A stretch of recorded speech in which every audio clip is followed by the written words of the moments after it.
My sister's fiancé hit on me the night before their wedding. I told her she married him anyway. The rehearsal dinner ended at 10 p.m. My sister was glowing, her hand constantly finding her fiancés across the table. Everyone kept toasting their perfect love story. I gave a speech about how happy I was for them because that's what good sisters do. By midnight, most guests had left. My sister went upstairs exhausted. I stayed in the kitchen cleaning champagne flutes. That's when he came back downstairs. I thought you'd gone home, I said. Just needed to talk to you alone, he replied. His voice different. Lower. He leaned against the counter too close to be casual. Started talking about how beautiful I looked tonight. How he'd always noticed me first. How sometimes people marry the wrong sibling. My hands went still in the soapy water. He reached out and touched my wrist, his thumb tracing circles on my skin. I pulled away like I'd been burned. You're marrying my sister tomorrow, I said. Exactly, he replied. Tomorrow, but tonight I'm still free. He stepped closer. Come on, he whispered. Just once. No one has to know. Get out, I said. Now, he laughed. Don't be dramatic, I'm just being honest. Then he left, casual as anything. I stood there for 20 minutes, staring at nothing. At 1 a.m., I knocked on my sister's door. She was half asleep, her face mask still on. What's wrong? She asked. I told her everything. Every word, every gesture. I watched her face change. First confusion, then something harder. She was quiet for a long time. Are you sure? Maybe he was drunk. Maybe you misinterpreted. I felt something cold settle in my stomach. I'm sure, I said firmly. She twisted the engagement ring on her finger. This is the night before my wedding, she whispered. Everyone's already here. The venue's paid for. 300 people are expecting a ceremony tomorrow. So what? I asked. You can't marry him now. She looked at me with eyes that were suddenly distant. You've always been jealous, she said quietly. Ever since we were kids. Always wanting what I had. The words hit me like a slap. That's not true, I said. I'm trying to protect you. I think you should leave, she said. I need to sleep. My wedding is tomorrow. I stared at her. This person I'd shared a childhood with. Who are you? I asked. She turned away. The sister who's getting married tomorrow. You can either be there or not. I didn't sleep that night. At 8 a.m., my phone buzzed. Mom, your sister says you're not coming to the wedding. I couldn't explain it. I just said we'd had a disagreement. I watched from my apartment as photos flooded social media. My sister in her dress, radiant. Him in his tuxedo holding her hand at the altar. The comments gushed about how perfect they were together. No one knew what I knew, that he'd tried to cheat the night before, that she'd chosen him anyway. 3 months later, my sister called crying. He cheated on me, she sobbed. With a woman from his office, I sat there, phone pressed to my ear, feeling exhausted. I'm so sorry, I said. There was a long silence. You tried to tell me, she whispered. I went over. We sat on her couch while she cried about her marriage falling apart, about how he'd admitted there were others, about how he'd laughed when she confronted him. That's when she finally looked at me. He tried to hit on you, didn't he? The night before the wedding, I nodded. She covered her face. I knew, she whispered. I knew you were telling the truth. I just didn't want to admit it. Why? I asked. She was quiet for a long time. Because admitting you were right meant admitting I'd made a mistake, that I'd wasted years planning a future with someone who didn't respect me. And doing that the night before my wedding in front of everyone. She shook her head. I couldn't do it. So I convinced myself you were lying, that it was easier to lose you than to lose him. The words hung between us. Part of me wanted to hug her. The other part was still angry. She'd doubted me. But I stayed because that's what sisters do. Even when it hurts. Even when they marry the wrong person. 3 months pass without a word between us. Mom calls every week. Your sister misses you. You should reach out. This is silly. I don't tell her what happened. Some things you can't explain to your mother. Dad texts separately. Just checking in. You okay? I tell him I'm fine. He doesn't push. The photos keep coming. Facebook doesn't care about family drama. My sister and her husband on their honeymoon in Santorini, at a rooftop party, at some charity event for his company. They look happy in every single one. I start to wonder if I imagined it. If maybe she was right and I misread the whole thing. If I destroyed my relationship with my sister over nothing. Then I remember his hand on my wrist. The way he leaned in. The words, no one has to know. I throw myself into work. Take extra shifts. Say yes to every project my boss offers. My coworker Lisa asks if I'm okay. You seem different. I'm fine, I say. She doesn't believe me, but she doesn't ask again. I start going to the gym at 5 a.m., running until my legs shake. Anything to stop thinking about that night. About the look on my sister's face when she chose him over me. My apartment feels too quiet. I leave the TV on just for noise. I delete Instagram. Can't watch my sister's perfect life anymore. Mom keeps calling. I let most of them go to voicemail. Your sister asks about you, she says in one message. She won't tell me what happened, but I know something did. Can you please just talk to me? I don't call back. My cousin texts me. Heard you missed the wedding. Everything okay? Family stuff, I reply. I'm fine. She sends back a heart emoji. I don't respond. Work becomes my whole life. My boss notices, offers me a promotion, more responsibility, longer hours. I take it. Anything to stay busy. Anything to not think about my sister married to a man who tried to cheat on her before they even said their vows. My friends notice too. I stop going to game nights, stop responding to group chats. One friend shows up at my apartment unannounced. You're worrying me, she says. I'm okay, I tell her. You're not, she says. But I'm here when you're ready to talk. She leaves but texts me every few days, just checking in, thinking of you. Here if you need me. I appreciate it, but I don't respond much. I start having nightmares. About the wedding. About my sister looking at me with those distant eyes. About him laughing. I wake up at 3 a.m. most nights. Can't fall back asleep. I look tired. Feel tired. But I keep going. One morning, I see my reflection in the bathroom mirror. I look hollow. Like something's been carved out of me. I think about calling my sister. Apologizing even though I did nothing wrong. Just to have her back. But I can't. Because apologizing means accepting the lie. And I can't do that. On a Tuesday afternoon in October, my phone rings. Unknown number. I almost don't answer. Hello? I say. Heavy breathing. Then crying. It's my sister. I sit down slowly. What's wrong? I ask. He cheated on me. She sobs. The words land exactly how I knew they would someday. With a woman from his office. I found the messages. He didn't even try to hide them. I'm so sorry, I say. And I mean it. There's a long silence. You tried to tell me, she whispers. Yeah, I say. I did. More crying. The kind that sounds like it's been building for months. Can I come over? She asks. Please. I don't want to be alone. I give her my address. She shows up 40 minutes later. No makeup. Hair in a messy bun. Wearing sweatpants and his old college hoodie, which seems cruel somehow. We sit on my couch. I make tea neither of us drinks. She tells me everything. How she'd found the messages that morning. How he'd admitted there were others. Not just the woman from work. He laughed when she confronted him. Said she was naive to think he'd ever be faithful. I feel anger rise in my chest. White-hot and protective. What are you going to do? I ask. I don't know, she says. The apartment is in both our names. So is the car. We have joint bank accounts. His parents co-signed our lease. She looks at me. Really looks at me for the first time since she arrived. He tried to hit on you, didn't he? The night before the wedding. I nod. She covers her face with both hands. I knew, she whispers. I knew you were telling the truth. I just didn't want to admit it. Why? I ask. She's quiet for a long time. Because admitting you were right meant admitting I'd made a mistake. That I'd wasted years planning a future with someone who didn't respect me, and doing that the night before my wedding, in front of everyone. She shakes her head. I couldn't do it. So I convinced myself, you were lying. That it was easier to lose you than to lose him. The words hang between us.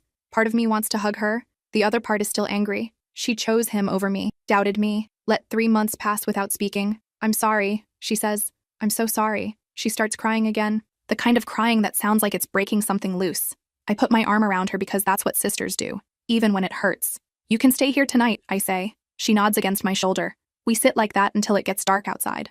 Eventually she pulls away, wipes her face with her sleeve. I need to tell you something else, she says. Okay, I say carefully. That night, when you told me. After you left, I went back downstairs.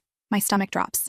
I confronted him, asked if it was true. He denied it at first. Then he said you'd come on to him, that you'd always had a thing for him and were jealous of my relationship. I feel sick. And you believed him, I say quietly. She nods. I wanted to, so I did. She takes a shaky breath. But this morning, after I found the messages, I came home early from work to pack a bag. He didn't know I was there, and I heard him on the phone in his office. With who? I ask. His brother. Bragging about the women he's been seeing. About how easy it is. How I'm too trusting. Too stupid to notice. She looks at me. And then he mentioned you. Said he'd tried with you the night before the wedding, but you shut him down. His brother laughed. Said you were smarter than me. The words sit heavy in the room. I'm not stupid, she says. But I let myself be. I let him make me doubt my own sister. Someone who's never lied to me. Someone who's always had my back. She reaches for my hand. I don't expect you to forgive me, she says. I just needed you to know. You were right. About everything. I squeeze her hand. I'm still angry, I say honestly. You hurt me. Really badly. I know, she says. But you're my sister, I continue. And I'm not going anywhere. She starts crying again. The kind that sounds like relief. We talk until 2 a.m. She tells me about the last 3 months. How he'd been distant. How she'd found receipts for dinners she never went to. How she'd convinced herself it was work stress. How sometimes late at night she'd think about our conversation. About what I'd told her. And she'd feel this creeping doubt but push it away. Because acknowledging it meant everything was a lie. How she'd check his phone while he was sleeping. Never found anything. He was careful. How her friends kept telling her how lucky she was. How perfect they seemed together. How she'd smile and agree while feeling hollow inside. How she'd stopped calling her own friends. Stopped going to book club. Stopped doing things she loved. How he'd make comments about her weight. About what she wore. About how she laughed too loud sometimes. Small things. But they added up. How he'd criticized the way she loaded the dishwasher. The way she folded laundry. The way she drove. Nothing was ever right. She was always doing something wrong. But he'd say it with a smile. Make it sound like a joke. So she'd laugh along. How he'd flirt with waitresses right in front of her. Then tell her she was being insecure when she mentioned it. How he'd go out with his friends and not come home until 3 a.m. No explanation. Just expected her to be fine with it. How she'd started walking on eggshells.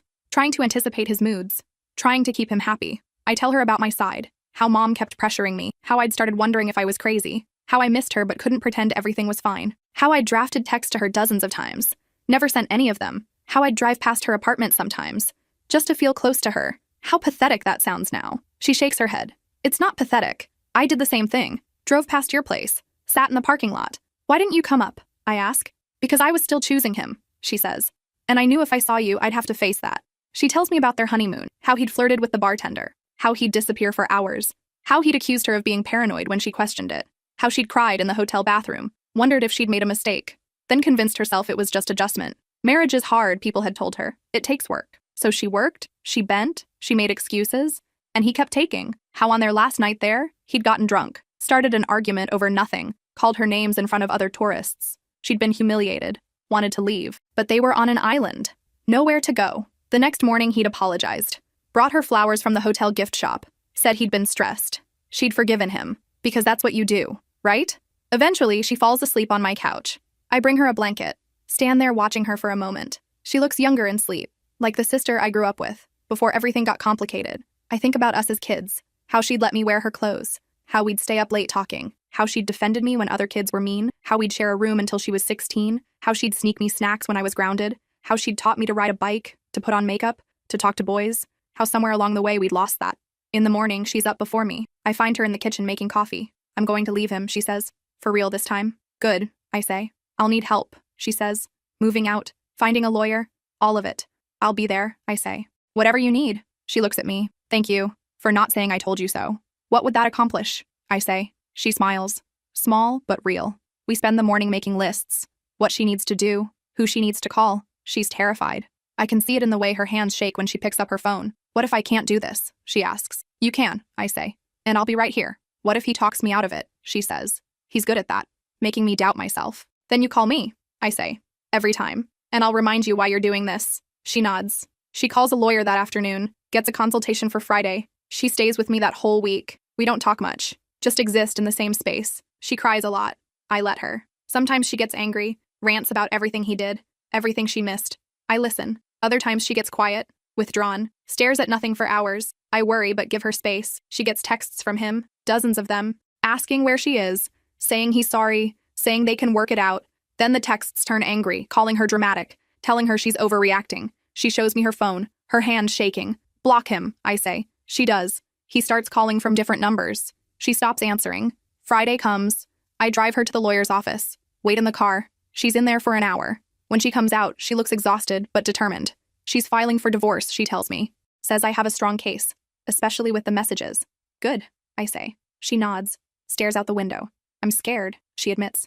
I know, I say. But you're doing the right thing. I hope so, she whispers. What if no one else ever wants me, she says. What if he was the best I could do? Don't say that, I tell her. He was the worst you could do, and you deserve so much better. She starts crying again. I pull over. Let her cry. When she's done, she wipes her face. I'm sorry, she says. I'm a mess. You're allowed to be a mess, I say. Your life is falling apart. That's messy. She laughs. A little. The next 2 weeks are chaos. We go to the apartment when he's at work. Take only what's hers. Clothes, books, photos from before him. She doesn't want anything that reminds her of their relationship. The apartment looks hollow with her stuff gone, like a stage set after the show's over. Her wedding dress hangs in the closet. She stares at it for a long time. Leave it, I say. She nods. We take the last box down to my car. As we're loading it, a neighbor comes out. Everything okay? The neighbor asks. Fine, my sister says. Just moving some things. The neighbor looks concerned but doesn't push. In the car, my sister is quiet. They all think I'm crazy, she says. All our neighbors. All our friends. They think I'm throwing away a good thing. They don't know, I say. No, she agrees. They don't. He calls me once. Leaves a voicemail saying I poisoned her against him. That I'm vindictive. That I've always been jealous. That if anything happens to his marriage, it's my fault. I delete it without listening to the whole thing. He calls again the next day. And the day after that.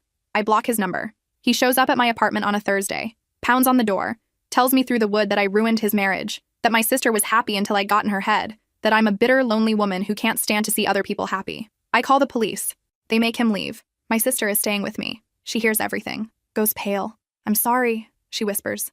I'm so sorry he's doing this. It's not your fault, I say. She doesn't look convinced. He keeps trying. Calls from different numbers. Shows up at her work. Her boss has to threaten to call the police. He sends flowers, cards, gifts. My sister throws them all away. He shows up at mom and dad's house, says he just wants to talk to my sister, to work things out. Dad tells him to leave, threatens to call the police. He leaves but sits in his car outside their house for 2 hours. Finally, he backs off, or seems to.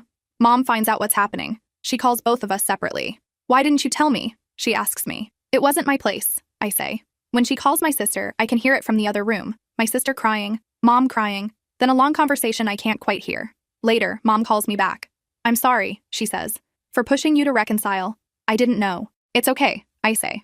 No, she says firmly. It's not. You tried to protect your sister and I made you feel like you were the problem. She pauses. Your sister told me everything. What he did. What she said to you. I don't respond. I should have trusted you, she says.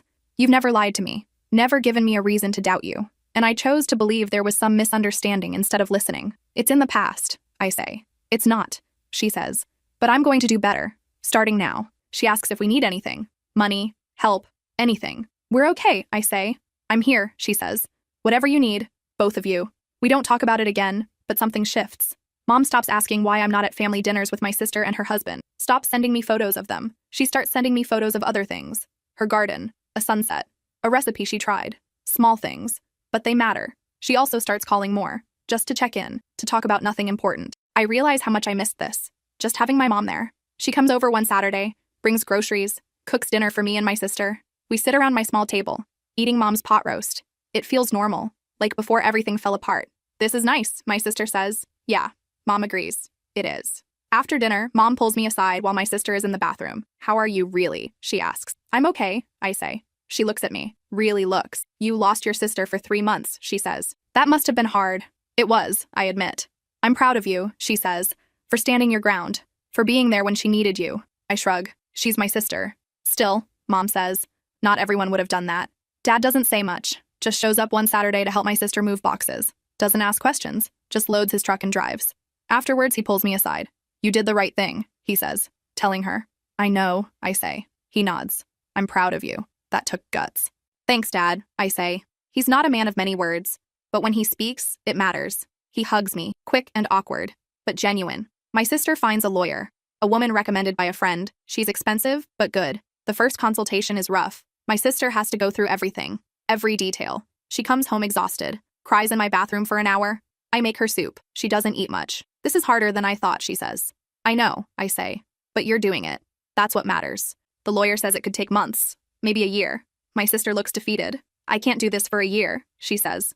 You can, I say. One day at a time. The divorce is brutal. He fights her on everything. The apartment, the car, their shared savings account. His lawyer paints her as unstable, irrational, says she abandoned the marriage over unfounded jealousy. Her lawyer brings up the other women, the messages, the pattern of behavior. He tries to claim my sister cheated. Can't provide any proof because it never happened.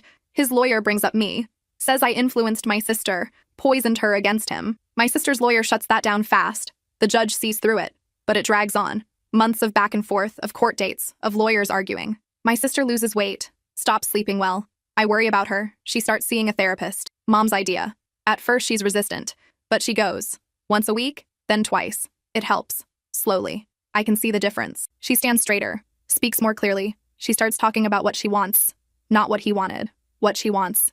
It's small at first. She wants to paint her new apartment blue. She wants to cut her hair. She wants to join a gym, then bigger things. She wants to go back to school. She wants to travel. She wants to figure out who she is outside of being his wife. I watch her slowly come back to herself. One night she cuts her hair. Short.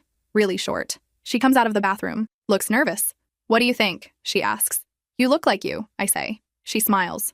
Yeah, I do. It takes 8 months, but eventually the divorce is finalized. She keeps her maiden name, moves into a small one-bedroom across town, starts seeing her therapist twice a week. The apartment is sparse at first. She doesn't have much, but it's hers. We go shopping together. She picks out furniture, artwork, plants. She makes it a home. I help her paint the bedroom blue. We blast music. Laugh when we get paint in our hair. It feels like old times, before everything fell apart. This is fun, she says. Yeah, I agree. We order pizza. Eat it sitting on her new floor. Thank you, she says, for everything. You don't have to keep thanking me, I say. Yes, I do, she says. I owe you everything. You don't owe me anything, I say. You're my sister. She smiles, but her eyes get watery. We have dinner every Tuesday. Sometimes mom joins, sometimes it's just us. Things are different now. Better in some ways. We don't take each other for granted, but there's still this space between us. This thing we don't talk about. The fact that she chose wrong, that I was right, that we lost months because of it. One night after dinner, she brings it up. I think about it all the time, she says. That night, what I said to you. You don't have to, I start. No, she interrupts. I do. Because it's not enough to just say sorry. I need you to know that I understand what I did. She takes a breath. I called you jealous. I said you always wanted what I had. But the truth is I was the jealous one. I don't understand. I say. She looks at me. You were always stronger than me, more sure of yourself. You knew who you were. And I built my whole identity around being the one with the perfect relationship, the one who got married first, the one who did everything right. She pauses. And when you told me the truth, it meant admitting that my entire identity was built on a lie. That I wasn't the perfect one. That I'd been fooled. That you'd seen what I couldn't. The words hang between us. So I made you the villain. She continues. Because that was easier than facing the truth about him. About me. About everything. I reach across the table. Take her hand. I forgive you, I say. She starts crying. Just a little. I don't deserve it, she whispers.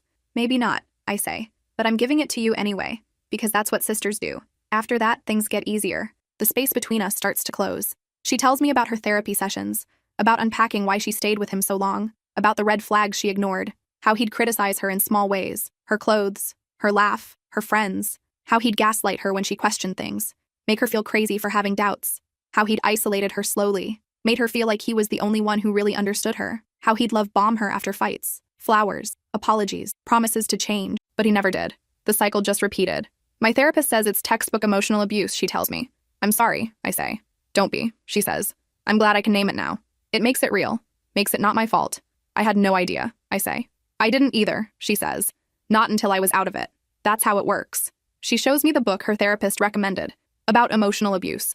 About recognizing patterns. I read it cover to cover. Some of it makes me angry. That this happened to my sister. That I didn't see it sooner. But mostly I'm just glad she got out. She tells me about the support group she joined. For people leaving abusive relationships. It helps, she says. Hearing other people's stories. Knowing I'm not alone. I'm glad, I say. One woman in the group, she continues. Her story is almost identical to mine. Down to the night before the wedding. Really? I ask. Yeah, my sister says. Her sister told her the same thing. And she didn't listen either. Did she ever reconcile with her sister? I ask. No, my sister says quietly. They haven't spoken in 5 years. That's sad, I say. Yeah, my sister agrees. It made me realize how lucky I am. That you're still here. That you forgave me. I'll always be here, I say. 1 year after the divorce, we're at a coffee shop. She's telling me about her new job. How her boss appreciates her. How she's finally sleeping through the night. I'm proud of you, I say. She looks at me. I wouldn't have made it without you. Yes, you would have, I say. She shakes her head. No, I was drowning. You threw me a life raft even though I didn't deserve it. You're my sister, I say. Of course you deserved it. She's quiet for a moment. I saw him last week, she says. Where? I ask. At the grocery store. He was with someone. A woman I didn't recognize. She stirs her coffee even though she doesn't take sugar. He pretended not to see me. Just walked right past. How did that feel? I ask. She thinks about it. Like closure, she says finally. Like that chapter is really over. Did it hurt? I ask. A little, she admits. Not because I miss him, but because I wasted so much time. You didn't waste it? I say. You learned from it. She nods. Maybe. She's quiet for another moment. I'm dating someone, she says. Yeah, I say. Mom told me. She laughs. Of course she did. Tell me about them, I say. Her name is Patricia. We met at a work conference. She's in marketing. She's funny. She makes me feel safe. She pauses. I'm taking it slow. Really slow. I'm not rushing into anything. Good, I say. She smiles. You'd like her. She's nothing like him. I'd like to meet her, I say. Soon, she says. When I'm ready. I don't push. She'll introduce us when the time is right. She talks about Patricia sometimes. Small things. How Patricia remembered she doesn't like cilantro. How Patricia asks about her day and actually listens. How Patricia respects her boundaries. How Patricia never pressures her. Never makes her feel bad for taking things slow. How Patricia met her where she is. Doesn't try to rush her into anything. It sounds healthy. Real. I'm happy for her. She tells me about their first date. How nervous she was. I almost canceled, she admits. I was so scared. What changed your mind? I ask. Patricia, she says. She texted me that morning. Said if I wasn't ready, we could just be friends. No pressure. That she'd wait as long as I needed. That's sweet, I say. Yeah, my sister agrees. So I went. And it was perfect. We just talked for hours, about everything. She smiles at the memory. At the end of the night, Patricia asked if she could hug me. Actually asked. She didn't just assume. My sister gets quiet. He never asked, she says. He just took.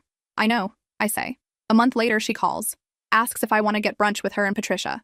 I say yes. We meet at a place downtown. Patricia is already there when I arrive. She's tall. Short hair. Nervous smile. My sister makes introductions. Patricia shakes my hand firmly.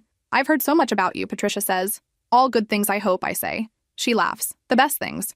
We order food. The conversation flows easily. Patricia is smart, kind. She makes my sister laugh. I watch them together. The way Patricia touches my sister's arm when she talks. The way my sister leans into her. It's different, lighter. There's no tension, no walking on eggshells. Patricia asks me questions.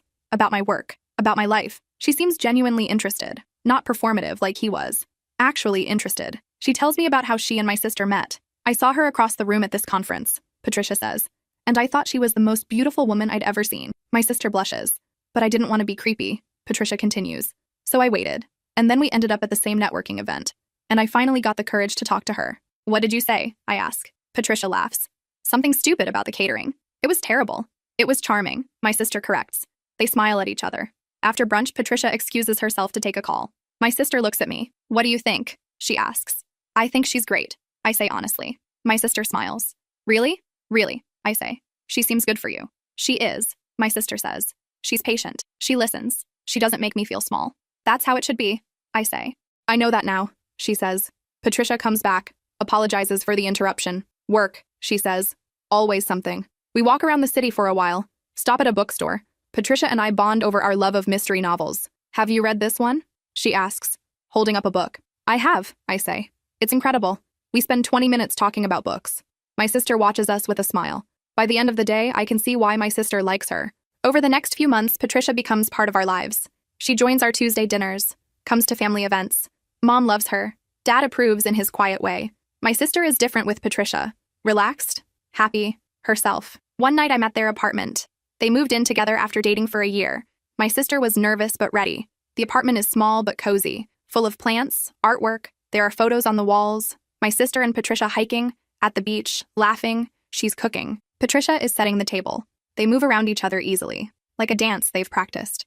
This is what it should look like, I think. This is what love looks like, not what my sister had before. That wasn't love. That was control disguised as love. After dinner, Patricia helps my sister with the dishes. I watch them from the couch. Thank you, my sister says to Patricia. For what? Patricia asks. For being patient with me. For understanding why I need to take things slow. Patricia kisses her forehead. I'm not going anywhere. My sister looks over at me, catches my eye. She smiles. I smile back. I leave around 10. Drive home feeling content. My phone buzzes. A text from my sister. Thank you for giving Patricia a chance. It means everything to me. I text back. She's wonderful. You deserve wonderful. She sends back a heart. 2 years after the divorce, my sister calls me on a Thursday morning. You busy? She asks. Not really, I say. What's up? Patricia proposed, she says. I feel my face split into a smile. And? I ask. I said yes, she says. Obviously. I'm so happy for you, I say. And I mean it. Small wedding, she says. Just family and close friends. Will you be my maid of honor? Of course, I say. There's a pause. I know last time didn't go well, she says quietly. But this is different. She's different. I know, I say. Are you sure you're okay with this? She asks. With me getting married again, after everything. I'm more than okay with it, I say. You deserve to be happy. And Patricia makes you happy. She does, my sister says. She really does. She's crying. I can hear it in her voice. Are you okay? I ask. Yeah, she says. I'm just happy. I didn't think I'd ever get to feel this way again. You deserve it, I say. Thanks to you, she says. No, I say. Thanks to you. You did the hard work. You left. You healed. You tried again. We both did, she says. Yeah, I agree. We both did. The wedding planning is completely different this time. Smaller, more personal, no pressure. My sister actually enjoys it. Doesn't stress about every detail. Patricia is involved in every decision. They pick things together, compromise, laugh about the small stuff. Mom helps with the planning, but it's different. Less about impressing people, more about celebrating love. I help with the planning too. We all go dress shopping together. My sister tries on a dozen dresses, settles on something simple, cream-colored, elegant. She looks beautiful. In the dressing room, she starts crying. What's wrong? I ask. Nothing, she says. Everything's right. That's the problem. I'm just so happy and I didn't think I'd ever feel this way again. Mom hugs her. I hug her. We all cry a little. The months leading up to the wedding are filled with small moments. Cake tasting, flower arranging, menu planning. My sister is present for all of it. Not stressed, just happy. Patricia's family is lovely, welcoming. They treat my sister like she's already part of the family. Her parents host a dinner for both families. It's warm, comfortable, nothing like the tension of the last wedding. Patricia's mom pulls me aside at one point. Thank you, she says. For what? I ask. For being there for your sister. Patricia told me everything, what you did for her. I shrug. She's my sister. Not everyone would have done that, Patricia's mom says. You're a good person. I don't know what to say. She hugs me. Quick but genuine. The wedding is in October, outside in a garden. 60 people, just the people who matter. The The weather is perfect. Sunny, but not too hot. Patricia wears a charcoal suit. My sister wears her cream-colored dress. Simple. Elegant. I stand next to my sister as her maid of honor. Patricia's best friend stands next to her. The officiant talks about second chances, about finding the right person, about love that heals instead of hurts. I watch my sister's face as Patricia says her vows. She's crying. Happy tears. Patricia promises to honor her, to listen to her, to be her partner in everything, to never make her feel small, to celebrate her, to choose her every day, to respect her boundaries, to communicate openly, to build a life together based on trust. My sister promises to be brave, to trust, to let herself be loved, to communicate, to be honest, to choose Patricia every day, to let go of the past, to embrace the future, to believe in their love. They kiss. Everyone cheers. At the reception, I give my speech. I talk about second chances, about knowing when to walk away and when to stay, about how proud I am of my sister for choosing herself, for having the courage to leave, for having the courage to try again, for knowing the difference between love and control, for being strong enough to heal, brave enough to trust again. My sister cries. Patricia cries. Mom cries. Even Dad gets a little misty. After my speech, people come up to me, tell me how moving it was. Your sister is lucky to have you, someone says. I'm lucky to have her, I reply. Later, my sister pulls me aside. Thank you, she says. For what? I ask. For everything. For telling me the truth, even when I didn't want to hear it. For being there when I finally did. For not holding a grudge. For loving me enough to let me be angry at you. For waiting for me to figure it out. For believing in me when I didn't believe in myself. I shrug. You're my sister. She hugs me tight. I'm lucky to have you, she whispers. We're lucky to have each other, I say. And I mean it. The reception goes late. There's dancing, laughter, joy. Real joy. Not the performative kind from her first wedding. I watch my sister dance with Patricia. Watch her smile in a way I haven't seen in years. Watch her finally look free. Mom comes and stands next to me. Beautiful wedding, she says. Yeah, I agree. She's so different now, Mom says, with Patricia. It's like watching her come back to life. She was always there, I say. She just got lost for a while. Mom nods. Thanks to you, she found her way back. I shake my head. She found her own way. I just held the door open. Mom squeezes my hand. That's all any of us can do sometimes. Hold the door open and hope they walk through. We stand there watching my sister. Happy, safe, loved. This is what it should look like, I think again. This is what love looks like. Dad comes over. Stands on my other side. Good wedding, he says. Yeah, I agree. He doesn't say anything else. Just stands there with us. Watching my sister dance. The night winds down. People start leaving. Patricia and my sister say goodbye to their guests. I help clean up, stack chairs, collect centerpieces. My sister comes over. You don't have to do that, she says. I want to, I say. She starts helping. We work in comfortable silence. I think about that night 3 years ago, standing in a kitchen at midnight, being told I was jealous, being called a liar. I think about the months of silence, the anger, the hurt, but I also think about the phone call, the apology, the slow rebuilding. Sometimes people need to fall, to hit bottom, to learn the hard way, and sometimes all you can do is wait at the bottom, ready to help them back up. Are you happy? I ask my sister. She doesn't hesitate. Yes, really, truly happy. Good, I say. That's all I ever wanted for you. She stops what she's doing, looks at me. You know, she says, I used to think happiness meant having everything look perfect on the outside. The right partner, the right wedding, the right life. And now, I ask, now I know it means having people who really see you, who love you anyway, who tell you the truth even when it's hard. She pauses. It means having a sister who won't let you settle for less than you deserve. I feel tears prick my eyes.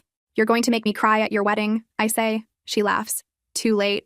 I already cried like 5 times today. We finish cleaning up. Patricia comes over, puts her arm around my sister.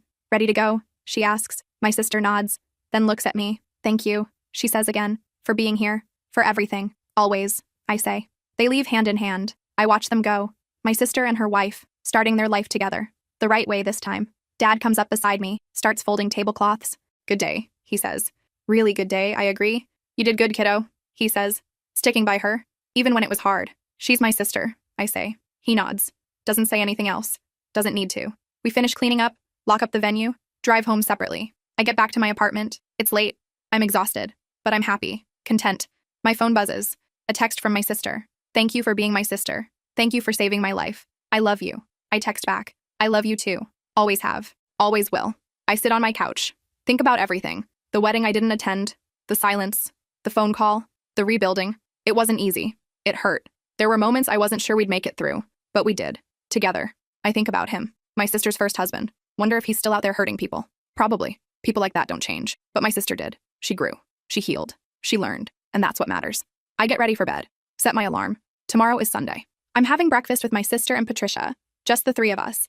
Pancakes and coffee, talking about nothing important. Small moments, but they mean everything. As I'm falling asleep, I think about Patricia's vows, about promising to listen, to honor, to be a true partner. I think about how my sister deserves that, has always deserved that, and how sometimes the hardest thing you can do for someone you love is tell them the truth, even when they don't want to hear it, even when it costs you, because real love means wanting what's best for them, not what's easiest for you. I fall asleep thinking about my sister, happy, safe, loved, finally with someone who deserves her, and grateful that I was stubborn enough to tell her the truth, patient enough to wait for her to hear it, strong enough to be there when she finally did. The next morning, I wake up to more texts, photos from the wedding, my sister and Patricia cutting the cake, dancing, laughing. I save every single one. We meet for breakfast at a diner near my apartment.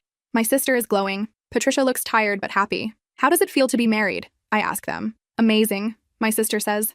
Patricia nods. We were already committed, but there's something about saying it in front of everyone that makes it feel more real. My sister reaches for Patricia's hand across the table. I never thought I'd do this again, my sister says. Get married. Trust someone enough to build a life with them. She looks at me, but Patricia is different. She makes me feel safe, and you made me feel strong enough to try. I shake my head. You did that yourself. No, my sister says. You believed in me when I didn't believe in myself. That matters. We eat breakfast, talk about their honeymoon plans. They're going to Portugal for 2 weeks. My sister has never been. She's excited. He never wanted to travel, she says. Said it was a waste of money. Patricia squeezes her hand. We'll go everywhere you want to go. My sister smiles. After breakfast, we walk to the park. It's a beautiful day, warm for October. We sit on a bench, watch people jog past, dogs playing. This is nice, my sister says. Yeah, I agree. Patricia checks her phone, stands up. I need to take this call, she says. Work emergency. She walks a bit away, starts talking on the phone. My sister and I sit in comfortable silence. Can I ask you something? She says eventually. Of course, I say. Do you ever think about him? She asks.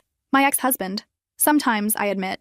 Usually when I'm angry. About what? She asks. About what he did to you. How he made you doubt yourself. Doubt me. She nods. I think about him too. Not as much anymore. But sometimes. She's quiet for a moment. I saw him again, she says. Last month. At a restaurant. He was with a woman. They looked serious. How did that feel? I ask. Sad, she says. For her. Because I know what's coming. The charm, then the criticism, then the control.